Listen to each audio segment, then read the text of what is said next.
शहरामधील ड्रेनेज व्यवस्थेचा प्रश्न अद्याप कायम असल्याचं चित्र समोर आलंय. संत गाडगे महाराज पुलाखाली अनेक दिवसांपासून दूषित पाणी साचत असून हे पाणी थेट गोदावरी नदीपात्रात जात असल्याचं स्थानिकांचं म्हणणं आहे. तीर्थक्षेत्र म्हणून ओळखल्या जाणाऱ्या नाशिक नगरीमध्ये दररोज हजारो भाविक गोदावरी घाटावर येत असतात. त्यामुळे नदीच्या पाण्याच्या स्वच्छतेचा आणि भाविकांच्या आरोग्याचा प्रश्न निर्माण झालाय. तर कुंभमेळ्याच्या निमित्ताने तर काम चालू केलं होतं गटार साफ करायचं. पण तिथं काय आहे, अजून काम झालेलं नाहीये. आहे तसं सगळं पाणी वरती येते रस्त्यांवर.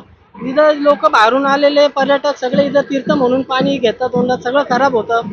उलट डेंग्यूचे पेशंट वाढले, सगळं काही वाढलेलं आहे आजकाल.